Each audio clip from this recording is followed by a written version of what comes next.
Welcome back to the Vegans Who Lift podcast. We are your favorite vegans, your host. I'm Brooke Sellers, Miss Meatless Muscle, and I'm here with the bodybuilding vegan, John Thomas. What is up, John?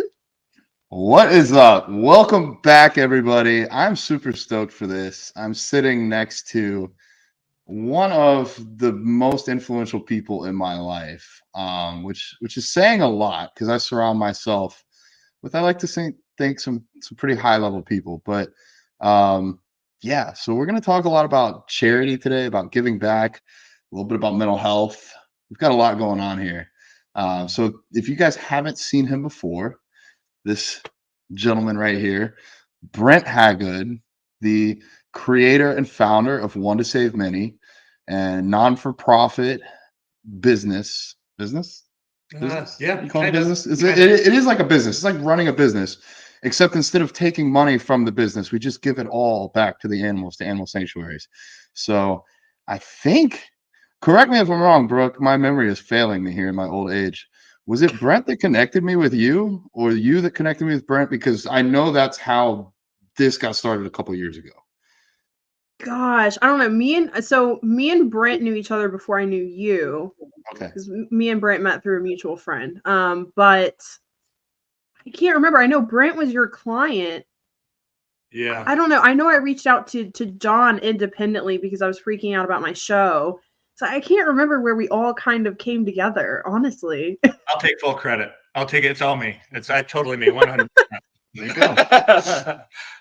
It probably was. We all smoke way too much weed to remember. So Wow, just throwing us out there. Actually, I want to have a talk about that sometime. It doesn't have to be today. Maybe if y'all are listening, let us know in the comments below if you've ever dealt with what you feel like is an addiction to weed or marijuana. Because I know for me, lately, it's been an escape.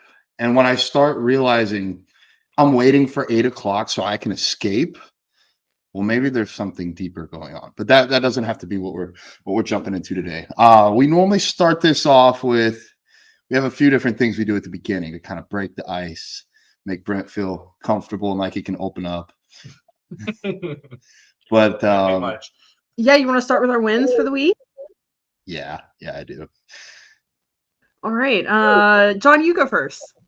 Okay, I was gonna say it's not win of the week this time, it's wins, and so that I don't be the only person talking, I'm gonna talk fast. So last weekend I got to go with Sean, and we ran a One to Save Many table in St. Pete at a street party. Not only did I get to eat a ton of vegan food, we raised almost $1,000 in sales, which is like, let's go, because Yeah. it's going to the animals. I had two very special, very special, heart-touching moments there. I'll call those my biggest wins. A 6-year-old wanted this herbivore shirt so she could tell all her friends that she was vegan. That was incredible. And then also there was a 14-year-old trying to go vegan, and I encouraged her on her journey and helped her purchase a shirt because it was a little outside of her 14-year-old budget. And I thought that was like the biggest thing I could do to encourage her and support her on her journey, because her family's not vegan yet. You're 14, you know what it's like. You can get bullied or whatever. So I just want to like give her a little wind in her sails, and then it put wind back in my sails too. In addition to that, I got Brent here. We got another table coming up this weekend. I got some training. I trained with an IFBB pro this week.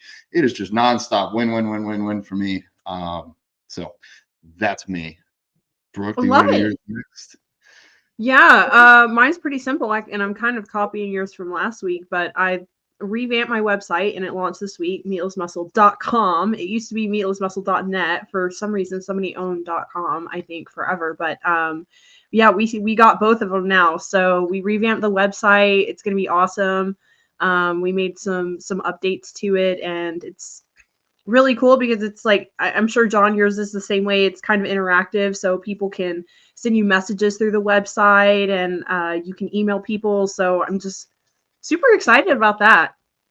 .com. That's how you know it's legit. .com. It's legit. Yeah. Awesome. What about you, Brent? I'm happy to be here. Like, I can't even tell you how excited I am to be down here. So for those that don't know, I live in Michigan, and it's really cold and miserable and gloomy. So in addition to getting to hang out with this guy and do a One to Save Many table at a vegan block party. I'm just happy to be in the Florida sunshine. So I can't tell you how happy I am to have sunshine. You guys both probably take it for granted. Yeah, a little bit. Yeah. I do. Sometimes it's hot in Florida, but at least we're not like covered in snow. Yep. Yeah. Yeah, I couldn't do it. I'll throw out a couple more wins. This one. Oh yeah. Yes. This one we've launched. This is by Sam. Yeah. Sam, actually out of Gainesville, out of my hometown. She makes this design. I kind of came up with this. Only plants. I mean, it's We'll give fucking you credit for it. hilarious. If you guys want to get either of these, onetosavemany.com is where you go. And 100% of proceeds are donated to animal charities. So it's really cool to launch something like this and see like 10 of them fly. I saw your order come in, Brooke. Yeah, I just got it yesterday. I'm wondering how many people will get it. Like, I don't know. It's just gonna be cool. But then you also get the rainbow one too. So yeah, I see the only gains and only carb shirts all the time in the gym. So I feel like vegans will get it and they'll like it. Awesome. Yeah, I just want to say this one real quick. The artist behind the Sam donated this to One to Save Many. She's super talented artist. So outside of these shirts, you can also go and see her directly, and she sells One to Save Many bags at her booth, where 100% of the profits go to charity as well. So that's what we're all about. Yeah. Well, now we are. In my own little backstory about Brent, you guys have already seen this if you watch the podcast. You've seen me get caught with my pants down. Well, Brent actually caught me with my pants down, which sounds weird. We're just friends, but he asked me, which is a very interesting. He had a good quarter at his business. He does run a full-time business. Everything for One to Save Many here, that's on the side. I mean, it might overflow and be actually more than 40 hours a week for One to Save Many, but he does have a full-time job, full-time obligation, and he did well there one quarter. And he reached out. He said, "Hey, John, I want to donate some more money this quarter. What charities do you recommend?" And I just sat there looking at my phone like, wow, I'm an asshole. I don't donate anything. And so that got the wheels turning in my head. Almost, I think, the same way that like when somebody first brings the idea of vegetarianism or veganism to you, the wheels start turning. And I thought I probably should donate. And I think I did. I think Alicia, she had like a fundraiser going on to raise money for like some rangers in Africa that protect animals. I put a little bit of money there. And I was like, okay, I did something. And then Brent sent me a shirt and told me to donate to charity. And I was like, all right, I can do this. And that was kind of how One to Save Many got started. I don't want you to take it all away from him, but he introduced charity into my life. And I'm extremely grateful for that, because for me, it's like one of the most fulfilling things I can get. Like a good hug, helping somebody else on their journey, or charity. Like any of those three are like biggest dopamine hit that I can get in a day. For sure. So, super grateful for that. So we normally have our wins, and then we jump into a game. And I think Brooke, because Brooke's on top of things, she's like making show notes, she's making the games, she's putting in the work, whereas I'm just showing up and trying to do my best. She's done this, so she can take all the credit. What do we got?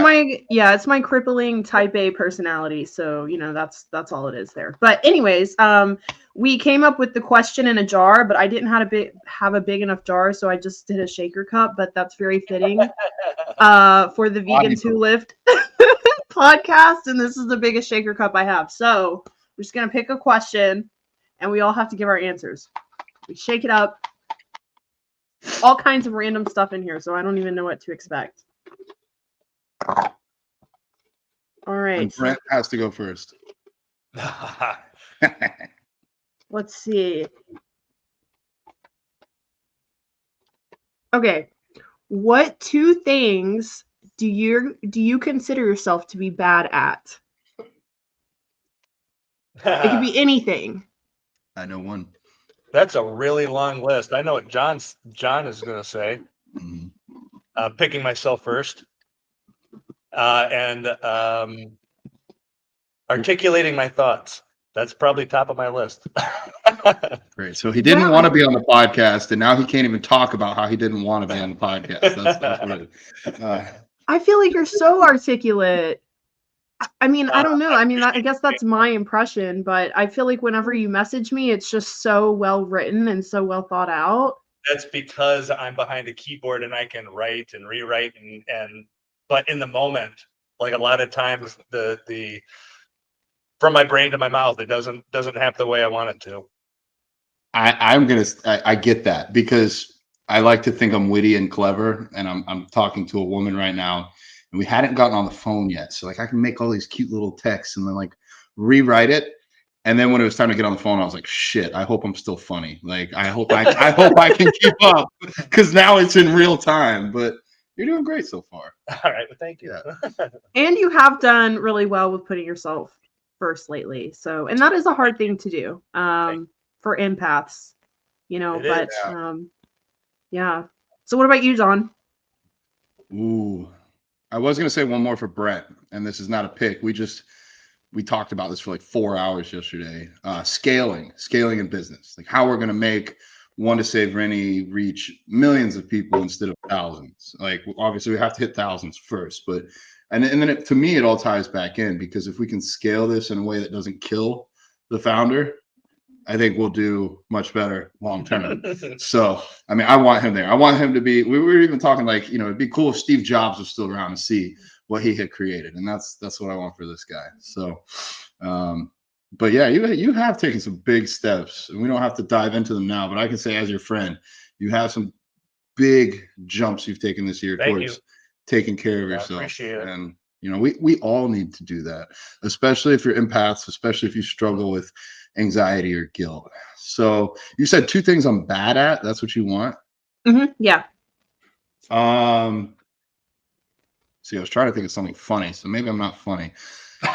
You say, man, this really puts you on the spot, doesn't it? It does, yeah. It makes you start to quit. I'm sure there's somebody driving to work like, shit, what am I bad at today? Saying no is something I'm getting better at. I would say I'm a little bit objectively bad. And the reason that I want to say no is so that I can say yes to other things. Trying to figure out, it's in a similar boat as Brent, like, should I work with this client? When you first start out as a coach, you take everyone you can get, whether or not it's gonna blow up in your face or not. You still take it because you need the experience. You might need the money. Frankly, I want to help people. And I think figuring out that line between someone that wants to be helped and someone that's just not yet ready for it. Yeah. I struggle with that sometimes. So saying no is going to be a big one. Even saying no to myself when I'm like, oh, I can handle this. That's why I'm always late everywhere. It's not because I'm not a punctual person. I guess maybe I'm not, but okay, yeah, punctuality, that's something I could work on. But the reason that fails for me is because I'm like, oh, I'll do these 5 projects in the next hour. And it's like, that wasn't going to happen, dude. I'm leaning into this more, but I'll put traveling. I like to have my stuff, whether full disclosure, whether I'm traveling with drugs, whether it's food, clothes, I like to have all my stuff. So, and I don't really fit on planes. So it's, unless I fly first class, which I've never done because y'all don't pay me enough yet. So I feel like I'm getting really long-winded here, but traveling is something I really want to emphasize for myself in 2025. It's interesting. I don't use the word coincidence as much anymore, but synchronicities. It's very interesting that like Sean floated the idea of Vegans Explore going global in 2025, whereas normally behind me there's a world map, and I was planning on taking myself global in 2025. So I'm trying to lean into that. And basically, wonderful question. I would ask the listeners, what are you bad at, or what are you scared of? And that's what you should lean into to an extent. I mean, I shouldn't go try and be a bikini competitor. I'd be bad at that. But leaning into things that I'm scared of, because that's probably where I have the most. Roller skating. I'm bad at roller skating. But you know what? If I'm 90% of the way on my bodybuilding journey, to get to 91, it's going to take me another year. roller skating, I went from 0% good to like 9% good in an hour. That's lightning speed. So if you go do something you're bad at, you can get better really fast. So I'm going to shut up. Brooke, what are 2 things you're bad at? Oh, well, those are good ones. And I just wanted to say I totally relate to the travel one. Travel stresses me out, especially flying. And it's kind of for the same reasons. Like I'm a creature of habit. I love routine. And so sometimes getting thrown out of my routine is kind of just, it gives me anxiety, and I hate the airport and like long drives. So it's like, I don't know, once I get there, I'm good and I enjoy it and I can have fun, but getting there is just so, I don't know, it gives me so much anxiety. So I totally get that. My 2 things, I would say, one, the first thing that came to mind was I have a really hard time taking a chill pill. And I that was kind of my New Year's resolution, was I really need to manage my stress. And I feel like my stress has induced some of my health issues I've dealt with for the past year. But even lately, like I just have a hard time shutting my brain off at night. Like I'll be laying in bed and then I'll just think about all the things I need to do tomorrow, or all the things that I should have done today, like what I have to do the next day, all these things piling up. And I'm really, really, really trying to work on my stress. I'm not a good meditator. I know I need to. I just have a hard time, but I know it's one of those things. It's again kind of like training, right? Where the more in roller skating, the more you do it, the better you get at it. So it's something I need to work on, or journaling. I used to journal every day and that helped me so much, and I need to get back to that. So I would say managing stress. I'm terrible at that and I need to get better at that. Number 2, bowling. I absolutely suck at bowling. Do not ask me to go bowling. I straight up, I won't do it. Like if a guy ever asked me to go on a date bowling, no, I'm done. Like it's not, I'm so bad at it. It's not even fun. Like I will gutter ball it every single time. Like I'm terrible. And I really feel like my coordination kind of sucks. That's why I'm a bodybuilder, cuz so I don't have to like throw a ball around. I can just go to the gym and like lift stuff and put it down. So yeah, don't ever ask me to go bowling. It's not gonna happen. That's fair. That's honest. That's real honest. I will say, Brooke does a good job of taking care of herself, at least better than I'm at yet. Because I tried to talk to her on like Sunday, and I was like, "Hey, dude, you want to hop on a call?" And she's like, "Sunday's my day off." And I was like, "Fuck yeah, good for you!" Like, I loved that she was honest about what she needed. And see, that's where I would have been like, "Ah, shoot, yeah, I could work today. I could add this onto my plate." And then I do that 20 times, and then my day off becomes a very full day. So good for you, Yeah. dude. Um, I have to set those boundaries for myself, or I will run myself into the ground. And I did that with my bodybuilding prep. And that's kind of where I ended up where I was at the end of it. So I just have to tell myself, no, you're clocked out. You're done. Don't go on Instagram. If you go on Instagram, just act like you're a normal person on their Instagram, not a business person on their Instagram. You're not a content creator today, you know? But it's really helped me so that way Monday I can like hit the ground running and I'm back to it. But yeah, I can totally be a workaholic. And another thing I'm trying to do, I'm like, no working between your sets.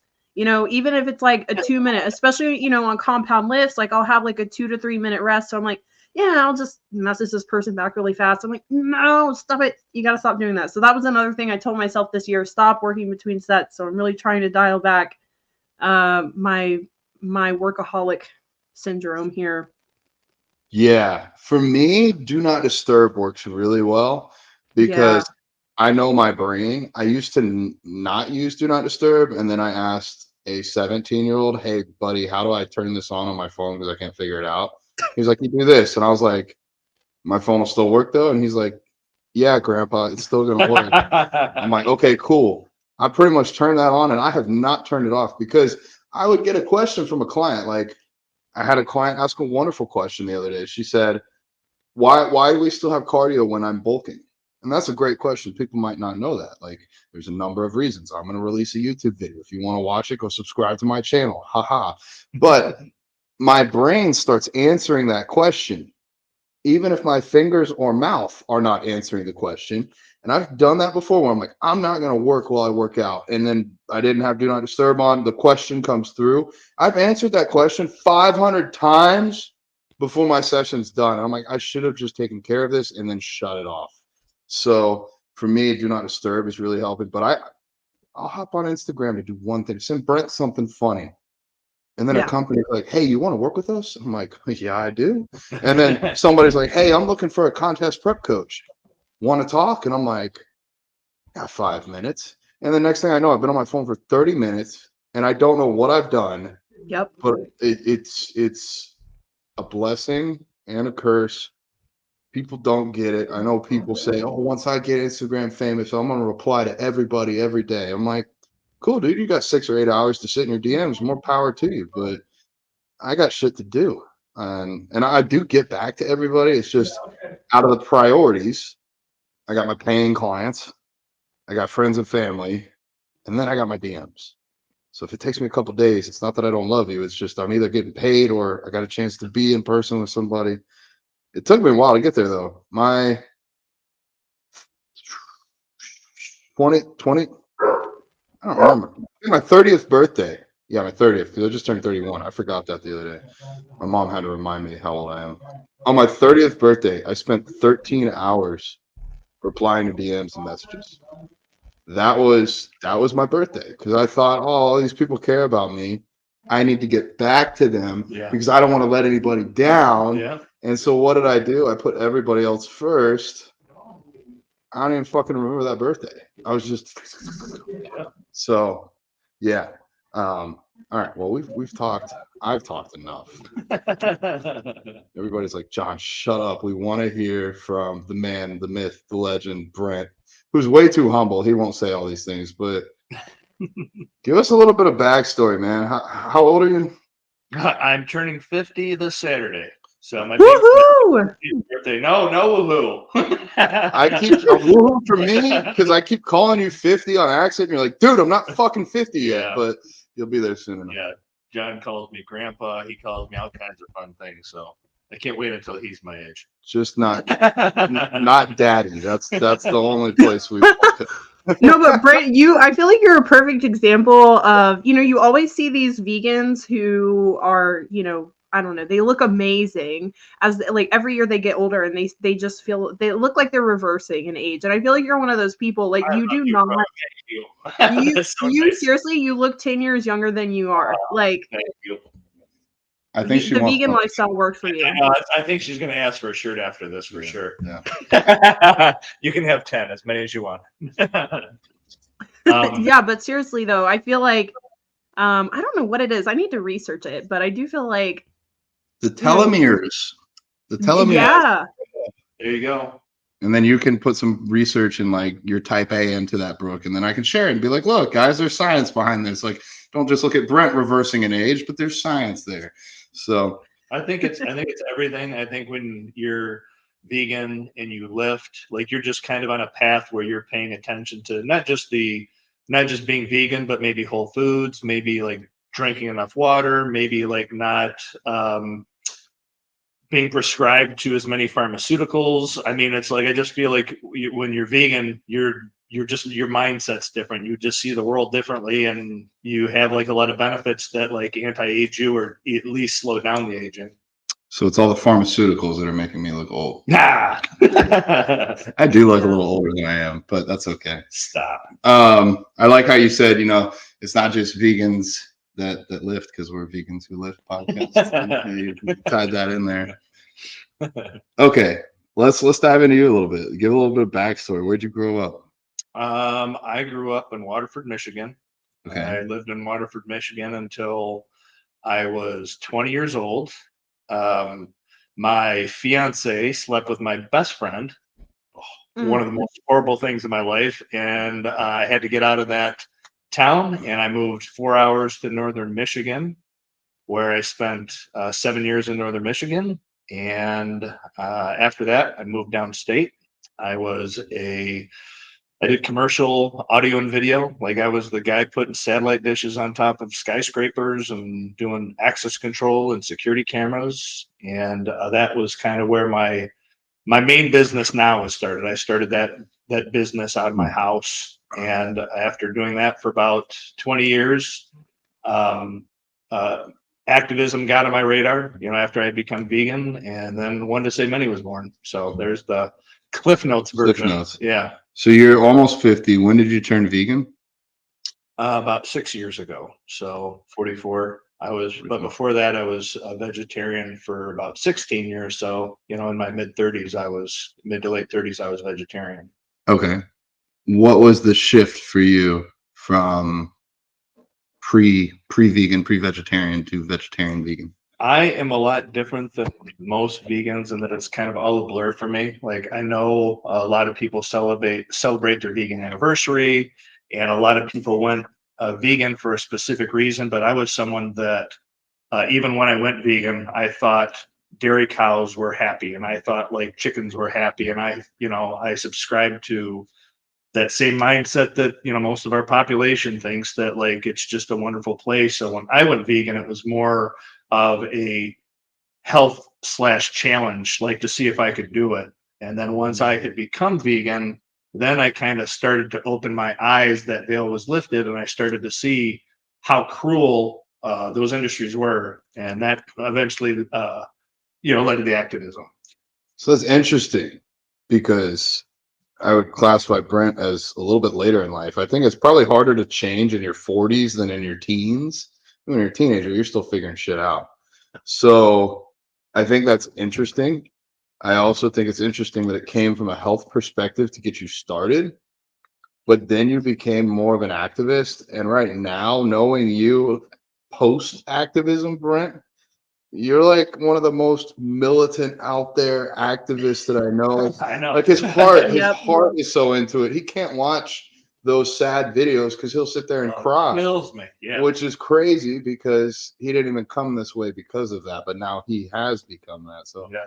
if you're a pre-vegan, if you're on your journey, things change. I think that's one of the biggest insights I've learned in the last couple of years is don't think you have it all figured out, because you're going to learn some shit in the next couple of years, the next decades, that completely change your path. And that's okay. It's okay to change. In fact, I encourage it. So Yeah, It's I'd never say too late. question everything, because once you become vegan, there's this veil that is lifted, and you're like, oh my God, if I've been fooled about that my entire life, what else out there am I being fooled about? And it's just like one thing after the other. Like once you like open your eyes to one thing, it's like everything you see, you just see everything differently. It's crazy. yeah.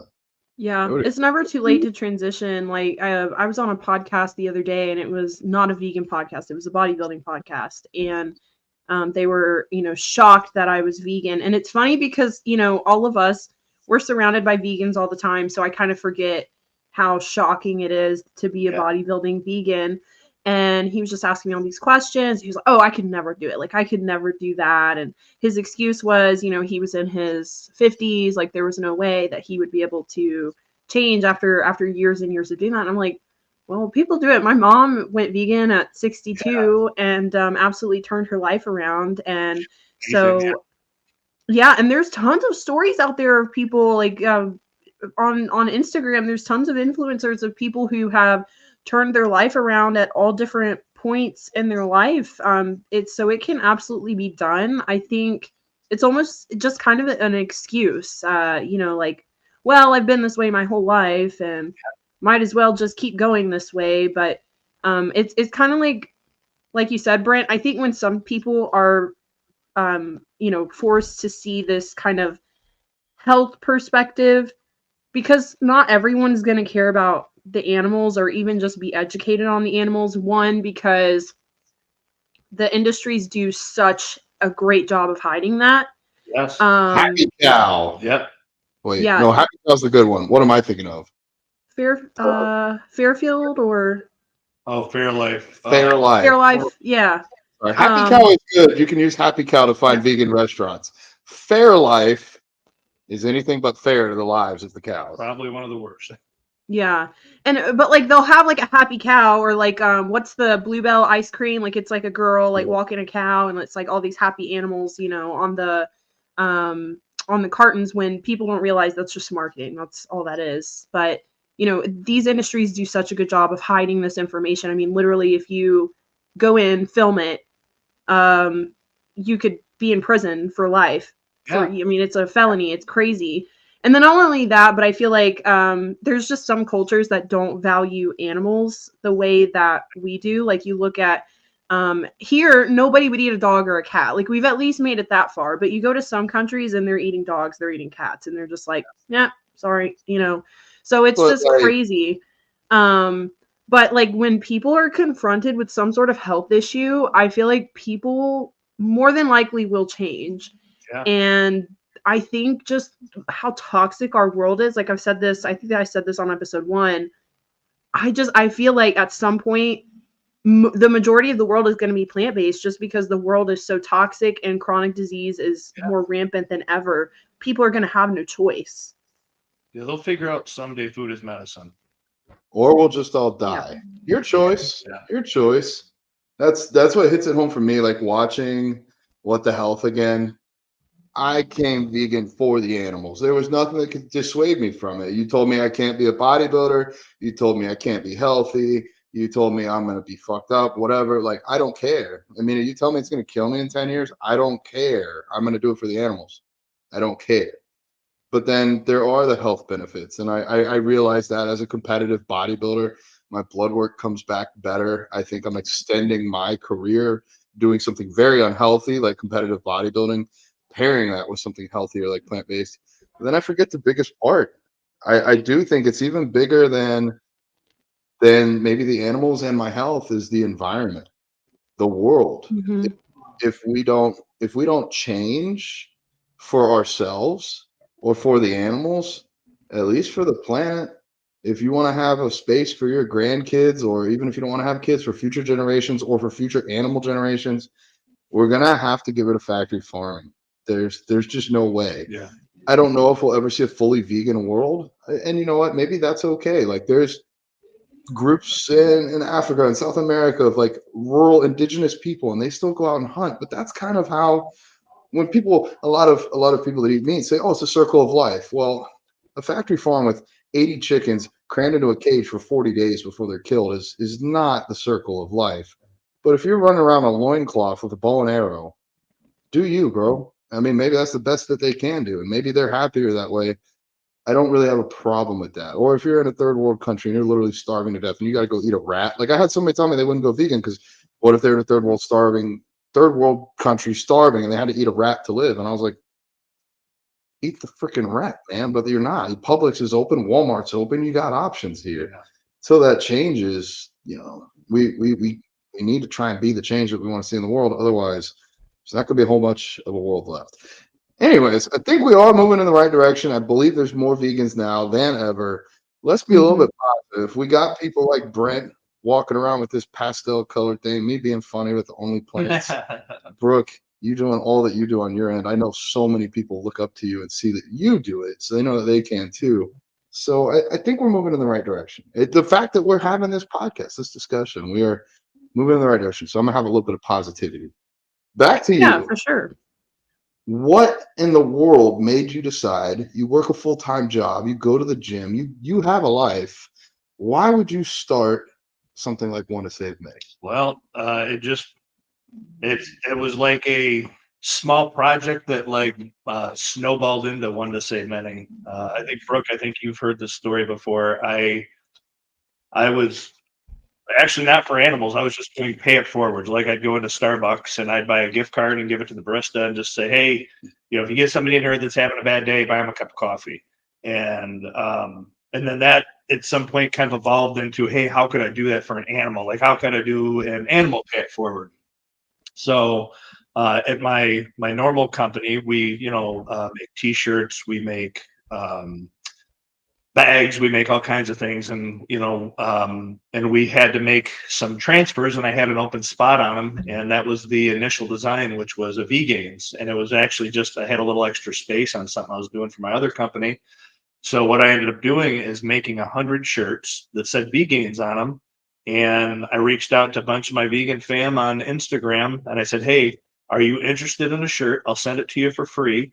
You just donate to your local charity when you get it. And that was kind of like the birth of One to Save Many.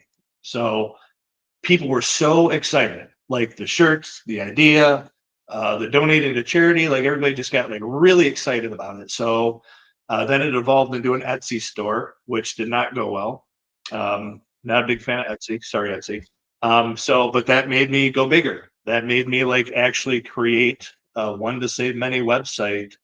And then it just started going out of control after that. Like it's, you and John, have been, putting it on your Instagram accounts and, helping, grow it. And it's just like really, really blown up. Interesting. That doesn't sound too hard. All I got to do is just get some heat transfers and throw it up on Instagram, and anybody can do it.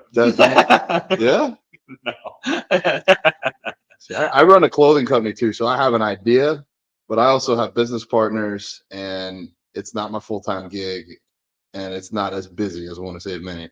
So I think people have no clue what goes into this. I know people have no clue because I made a post showing that every single freaking shirt, tote, water bottle, you name it, that you have from Want to Save Many has touched his hands. Yeah. Not just touched his hands, he's put the logo on there. Yeah. So you're starting to think, all right, well, I can do a shirt in 5 or 10 minutes. Well, we've done a few thousand shirts. Like, I mean, what? So how do you find time for this?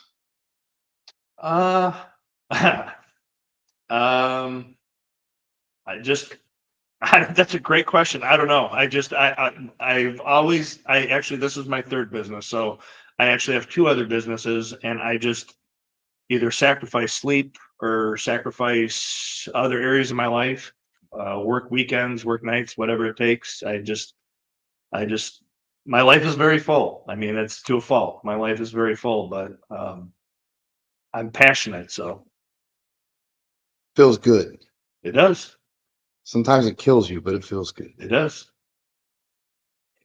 Yeah, there's a lot that goes into it, and also you have your other business is correct me if I'm wrong, but it's like a tech kind of company, isn't it? So you are very familiar with like the equipment that would be required and the process that would go into creating these shirts. Well, yes and no. So the t-shirt portion of it was new to me. Like, so my main business is technical tools, like for the skilled trades. And we actually had bought the equipment to make shirts and bags for a project for that, and I learned how to do that. You make stickers too. But where it got complex with One to Save Many is we have imagine 5 different styles, 11 different colors. Each of those has like 6 different styles. You multiply that times the number of designs. Like collectively, there's 700 like combinations of shirts. Oh, I bet there's like probably closer to like a few 100,000. If you look at all the sizing, color, logo, you got like, I don't know, 6, 7 different sizes. Yeah. 11, maybe 10 or 11 colors. Yeah, on a lot of them. And the complexity with that is I can't, unless I wanted to go out and invest $1 million in stock, there's no way to like get all of those shirts. So that means everything is made to order. So we have the stock shirts, like just kind of blanks. We have all the transfers. When somebody places an order, the only way to do it right now is to make everything to order. So that's kind of the complexity. So, the show that, John and I are going to be doing this Saturday in Orlando, the vegan block party, he and I spent a lot of time trying to figure out, okay, what shirts do we want? Because it's not like we can just pull them off the shelf. They actually all have to be made. So I spent the past, weekend over, past month and a half, 2 months, like making shirts for this event. So that is a complexity. Hopefully someday it'll be big enough where we can have that volume pre-made on the shelf. But like right now, it is what it is. But I'm actually, I hate making t-shirts, but when I'm doing it, and I don't mind it because I for the cause, I don't mind doing it at all. It feels good. Like John said, it feels good to do it. Yeah, I'm thinking, spitballing out loud here. What we could start doing is like limited releases. Like make this a limited release, get 50 of them. Once Yeah. those sell out, then we do the only plants. That way, I mean, you go to watch this. Go to wantosavemini.com right now. Pick out your own custom shirt, custom color, custom size, order it, and this guy's gonna go make it for you. That's how it works right now. I hope by this time next year, during season 14 of the podcast, that's right, Brooke, we're doing 14 seasons. We'll be able to bring him on and be like, so how did you scale that? How are you selling shirts to 1 million people a year now? That's where I want to take it, because that will change the world. We've hit on something, Brent and I kind of figured this out, that it's great to donate for charities. Yes. It's great to be vegan. Yes. But we can even do more. We can wear it. If you go around in a vegan shirt, you are, as Brent likes to say, a walking billboard. So I don't leave home without it. Like, you go back and watch all these podcasts. I've had a vegan shirt, had one of Brooke's shirts, this shirt, Bodybuilding Vegan shirt. I'm always wearing it because I'll meet other vegans out and about, and it's cool. And I think if we all wore that and we all put it out there, one, we'd be emboldened. We'd be like, oh, hey, there's more than two of us. But also, more people would see us, more people would be open to that idea of potentially changing. Well, Yeah. and for me, the one of the big things too is Want to Save Many started more relating to the fitness side, as you both know. Wearing, you both are extremely, have amazing physiques, and being in the gym, like wearing a shirt that indicates that you're a vegan, letting other people in the gym that thinks, vegans are frail, protein deficient humans, like you're constantly disproving that by wearing the shirt. So that was kind of like the initial idea, and that opens up a lot of conversations, like being in a gym, being John size, like wearing a shirt that indicates he's a vegan. Like, how many people come up and talk to you on a regular basis and think that you're joking? Yeah. A lot of people like laugh, and I'm like, oh, what's funny? And they're like, haha, you're joking that you're vegan. And I'm like, 1, 2, 3 tattoos, dude. No, I'm down for the cause. I'm vegan for life. And they're like, what?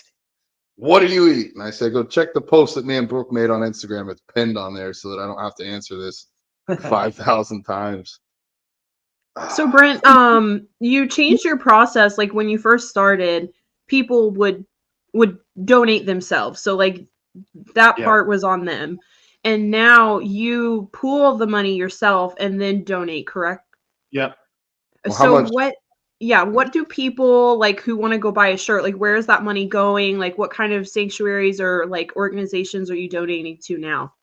So right now, it's not like a standardized process. So as I build relationships with sanctuaries, my ultimate goal is to find smaller sanctuaries that are desperate, like Karma Sanctuary as an example. Hooking up with meeting Alex, learning more about his sanctuary. We just added a website. We added their shirts on the websites. 100% of profits from their shirts go to it. So it's an ever-evolving process. I just hooked up with this nonprofit which does accreditation for sanctuaries, and I've been talking to them is another way to find which sanctuaries to donate to. Because if I'm being honest, there are so many sanctuaries that need help, and the amount of money that Want to Save Many generates is like hardly enough to make a difference to one, let alone all of them. So, I mean, at least right now, hopefully in the future, more and more people will, either go and donate to sanctuaries, because they're, they recognize through Want to Save Many that it's a problem, or maybe end factoring farming, which I know is way down the line where we won't even need sanctuaries to help and save animals. But it is definitely complicated. And something John and I were also talking about is another complexity is Want to Save Many, for all the work that it does and all the shirts that it sells, the volume of profits that it actually has to give, because it's a business, it's an overhead. We're buying inventory, we have overhead, we're buying new designs. So like as the company is growing, there's the profits that are able to grow are very small, and it's exhausting to me. It's heartbreaking to me. So Yeah. So what we did do is on the website recently, we added the ability to donate. So like people can go on there in addition to just buying shirts, there's an option where they can donate. And since we've done that, there's been a lot of huge-hearted people making big donations, and that helps a lot to like actually get more money to go to the sanctuaries. Yeah, that's great. And I think, that's one thing that's surprising about One to Save Many is like you're donating, but you're also getting something back. And there's not many charities where you donate and you also get something. I think the only one that I could think of is possibly WWF. And you could donate and get like a stuffed animal. So if you donated to like, I don't know, some sort of elephant conservation movement, you would get like a stuffed elephant in the mail. And I used to love doing that as a kid. But yes, you do have a lot of overhead. So at the end of the day, it's like your margins are pretty small, which reminds me of something that Robert talked about on our episode with him, is how your dollars overseas can go so much further. So it's like the difference between saving 30 animals versus like 3,000 animals. So that may be something, to look into as well. I know Veg Nutrition, who is my sponsor, they have protein powders, creatine, all of the vegan supplement. They're a totally vegan company. And I don't know, a certain percentage of their profits go to helping save animals from trophy hunting, which is really big in Africa. So they go to certain conservation. So like, even though it's such a small percentage, it makes such a bigger difference in those countries because the American dollar is worth so much more. So, definitely I think it's good to help local sanctuaries. But there's so many animals like all over the world that need saving, and there's just so many. Like you think about just all the things going on, like the our oceans, trophy hunting, the Yulin Dog Festival. I mean, there's literally animals all over the world that need our help. So there's so much that we can do and contribute to. Well, one thing I just want to mention is that they're outside of the money.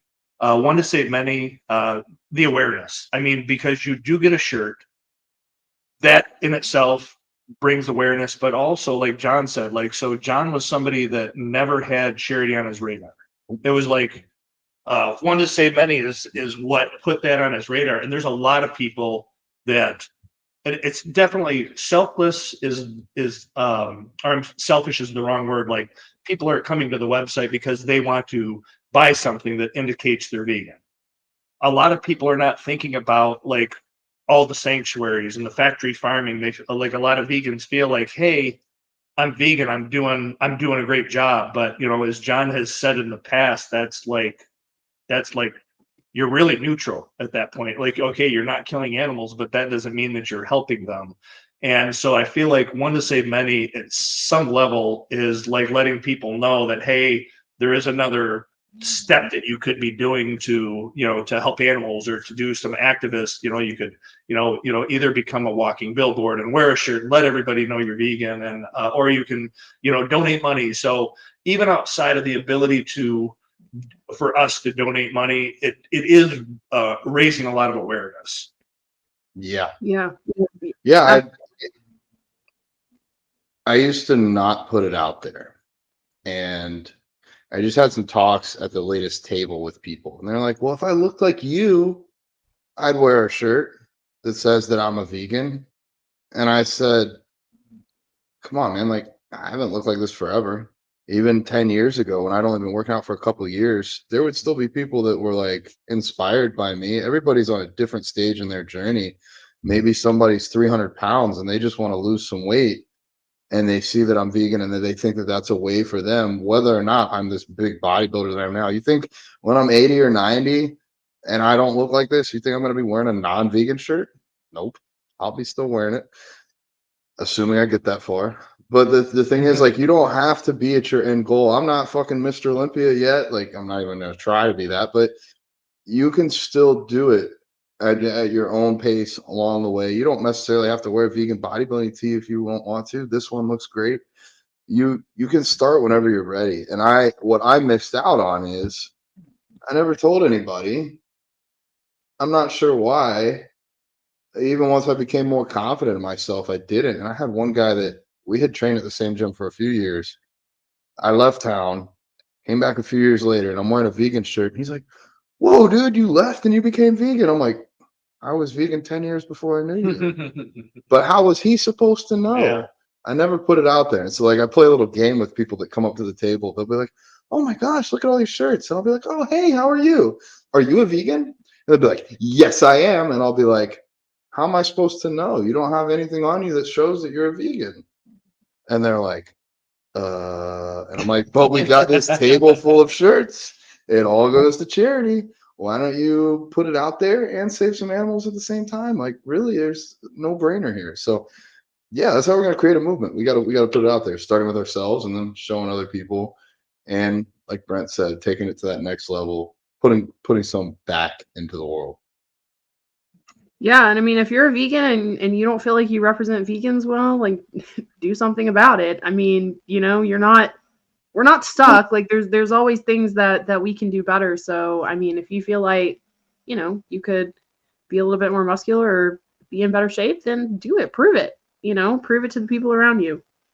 Yeah. You only have to change one person to make a difference. Exactly. Yep. And if you need a coach, Yep, insert coaching here. Yeah, so it's really that easy. But also, we're also our hardest critic.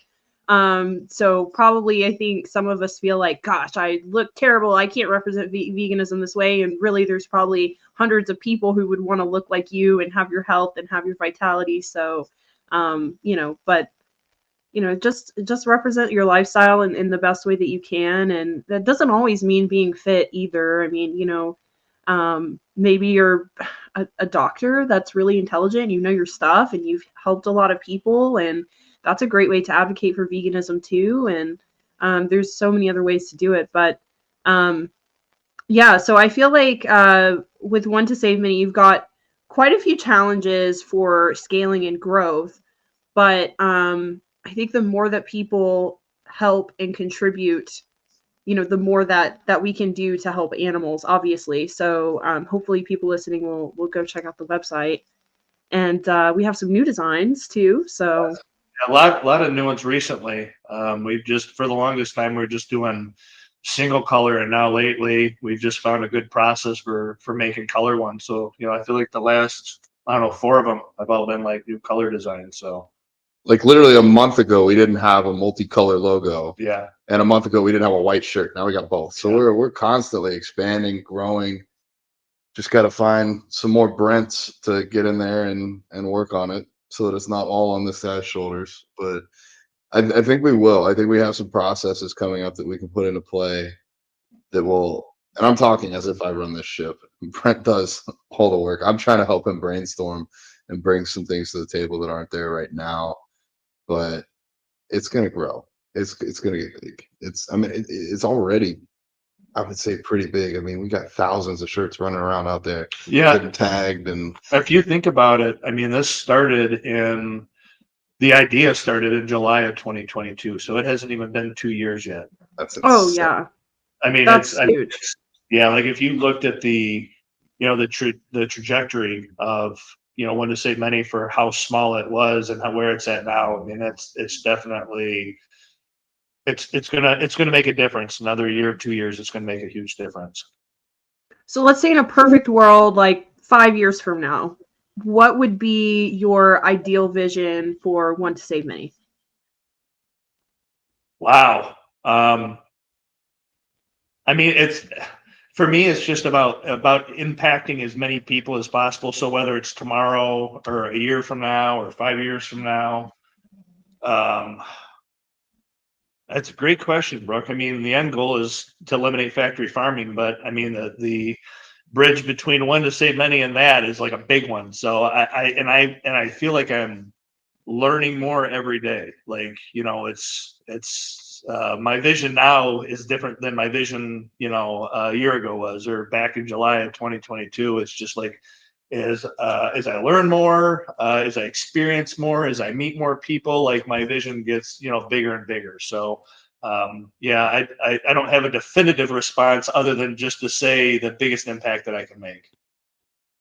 I think that's enough. Yeah. I mean, you're already doing, it's crazy because you're already doing so much more than you were in the beginning. So I feel like if I had asked you that when you first started, like you wouldn't have even been able to imagine. You know, you'd be doing events, you'd be doing tables, you'd be making $1,000 in sales. You'd have all these colors, you'd have all these people representing the brand. So it's kind of like, Yeah. you know, who knows how big it'll be in 5 years, but hopefully, you know, we could definitely grow it and help some more animals. And get some awesome new designs, because I love everything that's been coming out lately. Yeah, thank you. And I mean, shout out again to my friend Sam and my friend Anthony. They're both like really talented artists, and they just gave their designs, you know, because they're both, you know, And vegan, right? Yeah. Yeah, both vegan. Yes, I mean both of them. Anthony Costa is an activist. Like he just helped shut down a racetrack in Plymouth, Michigan. And Sam is, you know, she has her own version of events that she does to, you know, raise money for animals. So yeah, they're both awesome people. And I come up with cool designs too. Who? Me. This was my idea. Yeah. I mean, I did outsource it to somebody that can do this kind of stuff for me, but I thought of it sort of. I had a client that said, "Yeah, you have OnlyFans. You should make an Only Plants account." And I was like, I am taking that one and running with it. Speaking of running, I'm going to run to the bathroom. So you guys do great. you. When you're a bodybuilder and you have a water bottle a little bigger than Brooke's, giant shaker there. Right, no pressure, Brooke. Yeah, this has become a kind of custom thing now. John running to the bathroom, and then I entertain our guest. Well, I did want to ask you a question, and John can jump in when we get back. Because you and I talk a lot about things that we want to see, you know, change within the vegan community, especially on like social media. Yep. You know, because some people represent veganism in different ways. And, you know, I'm excited for Robert Cheek's book, because he actually has data on ways that, you know, is this form of advocacy harmful, or is it beneficial? Is this actually hurting people? Is this helping people? So I'm excited to read his book for that reason. But I'm just curious, like, from your view, what would you like to see change as far as, you know, how the vegan community approaches advocating for animals? I don't want to talk out of school, but one of the things that bothers me is a lot of the big social influencers, the big social vegan influencers on Instagram use their platform for what seems to be making money, and they're not using their platform to help animals. That is something which always surprises me. When I first started doing this, I thought like every vegan was an activist. Like, and I know it sounds naive now, but like I literally thought every vegan thought the same way I did. Like every vegan like had the, you know, the animals' interest at heart, and they were doing this to help the animals. And you know, over my past almost 2 years doing this, I've learned that that's not the case, and there's like a lot of really big vegan social media influencers that just seem like they really don't do that much for animals, and that shocks me and disappoints me. So I would say that's probably a big one for me. Yeah, I mean, I definitely feel like there is some of that out there, and I got a comment one day on, I don't know, you guys remember that reel I made where it was comparing animal protein to plant protein, and I kind of broke it down, and one of the points that I included was there was no animal suffering, you know, like the beef versus TVP, for example, there was no animal suffering, and I got so many comments of people saying that they were so glad that I included that, because there's not a lot of people who point that out. Yeah. And, you know, it is kind of surprising to me. And not that I'm the person, I don't share a lot of those like kind of bloody, gory videos of animals, just mostly because I feel like my audience is already mostly vegans. Truly, I do have like some bodybuilders and competitors in there, but most of my audience is already vegan, and I feel like that can be very triggering for some people. Like you, Brent, I just don't want to go on Instagram, and I just don't want to see poor animals being like just abused. It's just, I mean, I can maybe deal with one or two, but I'm certainly not going to post that every day. But there is a way that you can advocate without having to do that, Right. which I think hopefully I'm hoping, like crossing my fingers, that in Robert's book that's what he finds, is that Yeah. there are lots of positive ways that you can advocate for animals, without having to show those kind of graphic images. But I do think it's important, to talk about the health benefits of veganism, because that will influence some people, whereas maybe the animal rights won't. But I do think at the end of the day, it's like, that's what we're doing. That's the whole mission, is to reduce suffering, and increase compassion with people. Even if it's just like a meatless Monday, like one day a week, like Yeah. it's still Yeah. something. So yeah, I would have to agree with you on that. And I wish, more people would speak up about that, and it doesn't necessarily have to be in a dramatic, gory kind of way, but even Yeah. just like I was as just simple gonna in that say, post. I agree very much. Like I am not a fan of the bloody post, and when I went vegan, I feel like those actually pushed me the other direction. For most of my life, when I saw that stuff, it pushed me the other direction. When I finally became vegetarian, it's because I had somebody that led by example. They didn't do any of that. They were just kind of like showing me, the compassionate side. So I think leading by example is, in my opinion, the way to do it, but you still have to get the information out there to somebody. I'm not suggesting you do it by showing them slaughterhouse videos, but you can at least, there's other ways that you can let people know, like, hey, what's actually going on in dairy farms, and what's going on like in, factory farming. You can like let people know what's going on without like, showing them the gruesome videos. Yeah, absolutely. So I've been invited to several different activist events. There was, what is that? Anonymous for the Voiceless, I believe that's what it is. Yeah. So I knew a guy who was part of that, and he wanted me to come out. They were doing this big thing in Atlanta, and initially I was just like, yeah, sure, I'm down. That sounds great. And then they told me what we were gonna have to do, and we were gonna have to hold like these Dreams. uh Oh no. dead baby pigs, Oh and my like god. yeah, and like cover ourselves in blood and stuff. And I was like, I'm sorry, I can't do that, like not even Oh my because god. Yeah, I that's just don't want to like come off a certain way to people, but I just like, I don't want to, I can't do, like I literally can't do that. To me it's like holding my dead dog. Like I don't know, I couldn't do that. And then another example is I got invited to this um I guess activist event where these people, they went down to this local vegan restaurant, Cafe Sunflower, and they bought like a whole bunch of different food, like some buffalo wings, all kinds of different appetizers, and they would just pass it out in Piedmont Park and tell people like, hey, what do you think about this? How do you like it? And people are like, wow, that's pretty good. Like I would definitely eat this. I would order this. And they'd be like, did you know it's vegan? And then the people would be shocked and they'd be like, oh my gosh, no way. Like, where is this from? Where can we get this? And it opened up a whole conversation where I feel like the other one would really scare people and even prevent some vegans from wanting to be a part of it. yeah. Of course, there's a time and place for that. I understand that. But like the latter, I just feel like that one is so much more inviting, and it opens conversations and it opens questions, and so that you can actually talk to these people like as your equal, like, and they don't feel judged, they don't feel like they're being put on the spot. So I really like that form of activism, and I kind of feel like in a way that's kind of what you're doing with One to Save Many too. It's just very positive, and it's just making a very good impact on people without being judgmental in a way. Yeah, there's in Michigan, there's a charity, Veg Michigan, and I feel like, I mean, they're not doing anything directly with animals, but what they do is they go out and set up tables at colleges or schools or wherever, and they bring vegan food and they let people try the vegan food, and they give them bags of sample food, and they're just showing them, hey, this is how easy it is. And that's how they convert people to plant-based diets, like not shoving the animals in their face. They're just showing them how the healthy benefits of eating it. So kind of like, the you're talking about Robert Cheek's book.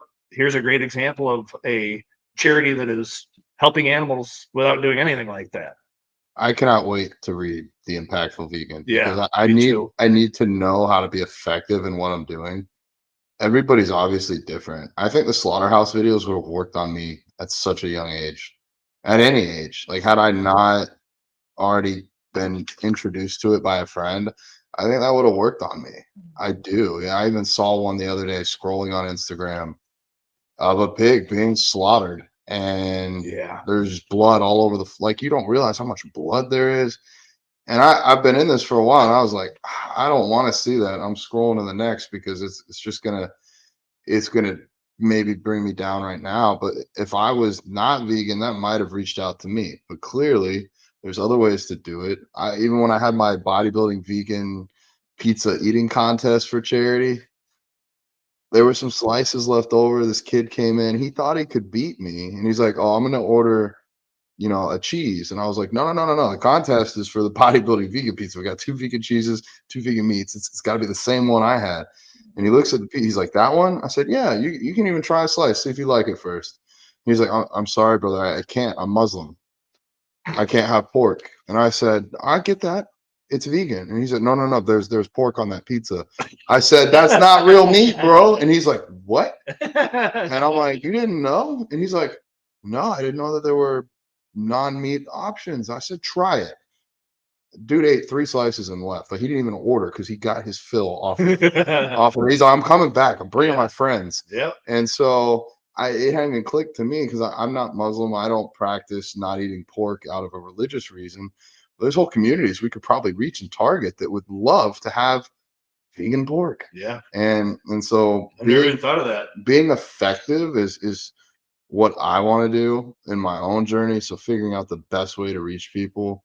I have tried to just lead by being an example, being more vocal, being positive, like Brent had mentioned. But I think there's a time and a place for all of it. I do think some of the more extreme activism probably does work for some people. So it's almost like a game. How can we get the highest score? Yeah. And unfortunately, lives are on the line. So that's where I'm struggling with putting myself first, is like, I could work another hour if that saves another animal. But if I kill myself working, I can't exactly save animals the rest of my life. So trying to strike that balance. I think we have some more topics. Well, let's jump into this. How does exercise and nutrition translate into owning a business? We talked a little bit off air. Yeah. We're 3 business owners here. Actually, I think we all own multiple businesses, just about. At least Brent does. I do. Brooke, you have your Miss Meatless I pretty much have my one LLC, which is my coaching.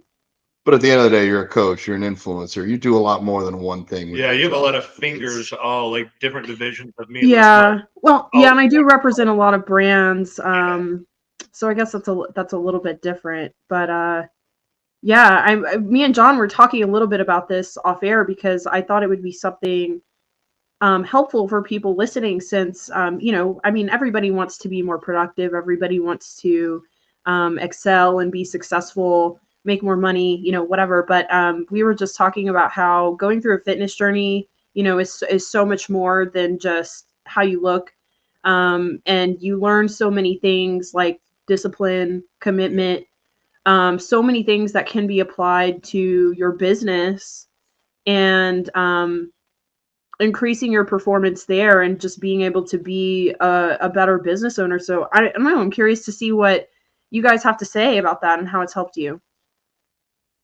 Well, I mean, for me, I don't think either one of you guys went to college for business. You're both like kind of self-taught by Hard Knocks. Is that accurate, or have either you went to school for business? I have a business degree. Okay. It did jack shit. Okay. You want to start a business, go work for a small business owner, go learn it in the field. That's my humble advice. But well, yeah, I have a bachelor's in psychology. Oh, well, that could help with business. I did take I did psychology, I did marketing in psychology. So I did learn a lot there, but I mean, kind of like John said too, like, I don't know, most of it just came from experience. I did have some good business coaches. I spent like, God, 10 grand on business coaching, and I learned a lot from that. But yeah, I'm curious what your college experience was like. So me, I didn't even get an associate's degree. I You see that FedEx just pulled up? We got more shirts coming for this weekend. Brent's here, but the shirts are following him. He shipped them before he left, and now they're just not getting here. So, sorry, there is a FedEx. Oh, so I was just gonna say, I barely graduated high school.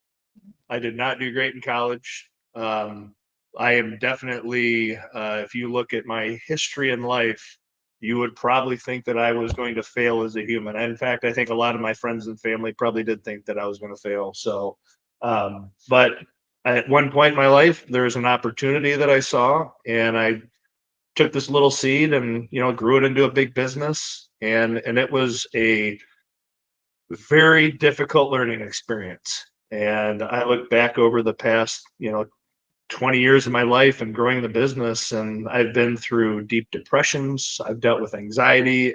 I've dealt with, years of 80, 90-hour work weeks. And I would say the one thing that I lacked in all that time was balance. And that's something John and I talk a lot about, because I still lack balance, but working out definitely helped. Yes and no. I mean, sometimes I'm burnt out and I should be going home and sleeping, but instead I'm going to the gym and working out for a couple hours. So sometimes it does, compound issues, but I feel like balance is the one thing that I struggle with. And if there's anybody watching this that was going to start their own business, I would say their sanity should be something that they pay attention to, and they don't overwork themselves, and they do pay attention to not burning themselves out, because that was something that I did multiple times, and it always had horrible effects of it. Yeah. Balance is something I had to teach myself too, but I'm pretty much a solo act. I mean, I have an assistant, but I mean, he helps me with like administrative stuff, but otherwise I'm pretty much doing everything on my own.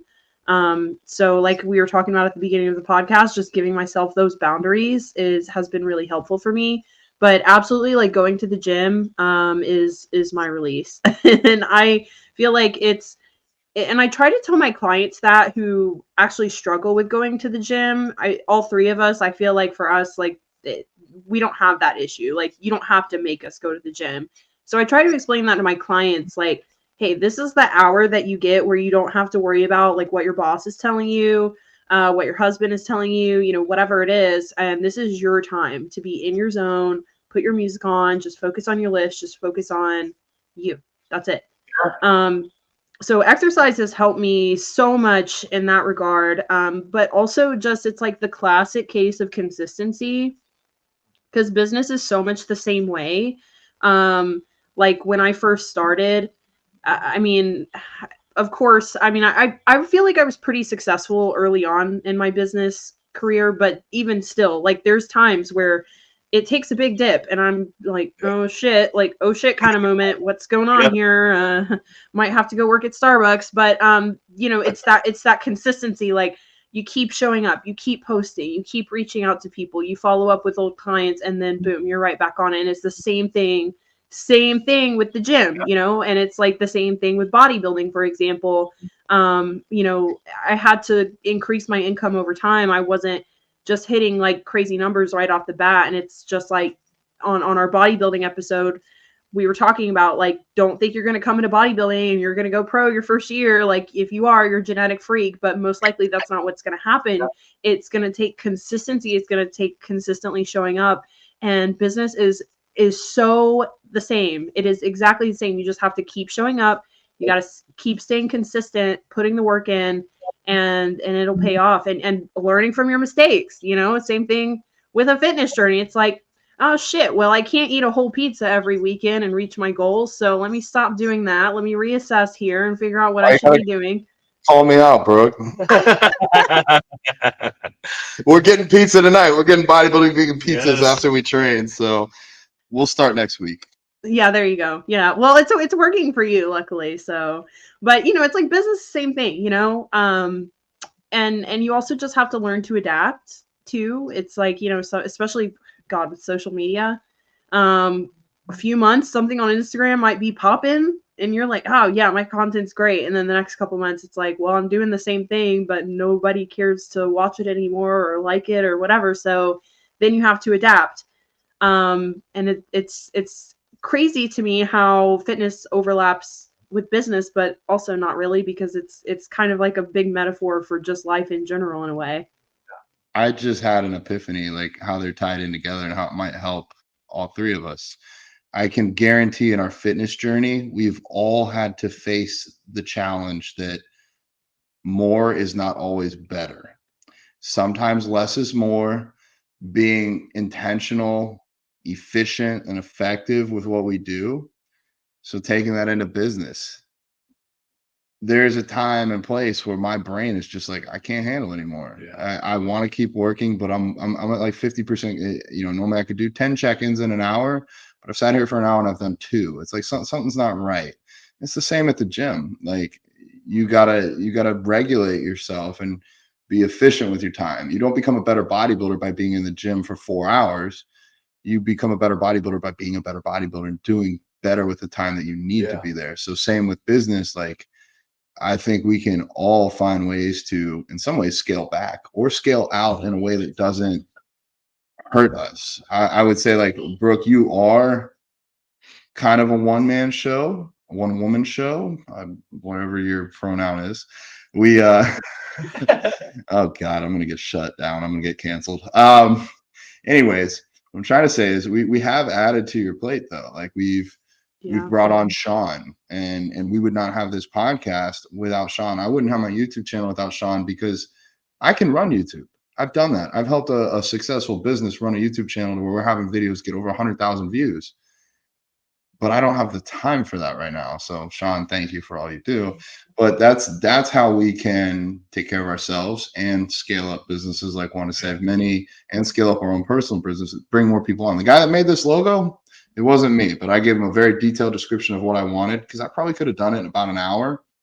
But why not just pay him whatever his rate was and get that hour back from me, so that I can either work on more clients or go to the gym or do whatever I need to do. And that's a very big part of my life this year, is scaling. I want to scale everything that I do exponentially, because then we can reach more people, and then we can really change the world. So Brent, it's been What? I was gonna say it's been an honor, but man, like, for those of you that don't know, I'm gonna put this out here, and this is kind of be our outro a little bit. Brent came into my life as a client. It's interesting how things come in. He was kind of a pain in the ass because he asked a million questions, and you still ask a million questions. But I loved how hard he worked. I loved how much he cared, even with himself. Like I've never met somebody that tracked so many variables in spreadsheets. I hope that you've stopped doing that. But I went through a really difficult breakup, and Brent was there for me. What's interesting is he was still a client at that time. And this doesn't always happen. If you're one of my clients, we may or may not get there. But I do open my heart to people that open their heart to me. And Brent helped me through that. In that same week that I went through probably the hardest period of my life, the most depressed I've ever been, I got a vegan shirt in the mail. And it's almost like one door closed, another one opened. And you've been a mentor for me, a brother for me, a training partner, someone that's been in my life, someone that I can call if I need support. And interestingly enough, my dad, it's funny, it's in our background on here too. My dad gave me the quotes, "This too shall pass, and you'll figure it out, you always do." And Brent, the other night on the phone, I was struggling. I can't call my dad. I called Brent, and he said, "You already know the answer. It's on your chest." And it was like my dad was speaking to me through Brent.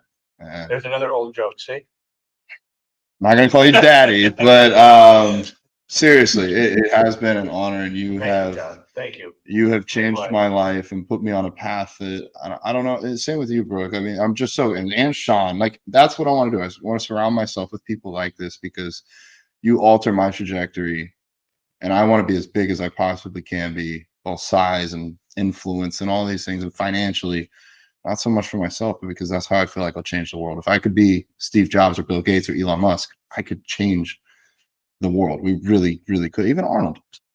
Arnold. And again, it's funny. Brent and I were talking last night. I got a photo of Arnold, and back in the 70s and 80s, Arnold probably have no clue that he was going to be out there pushing for plant-based diets, pushing for meatless Mondays. So you might not be there yet. You might be one of my clients. You might be somebody just listening because we lift.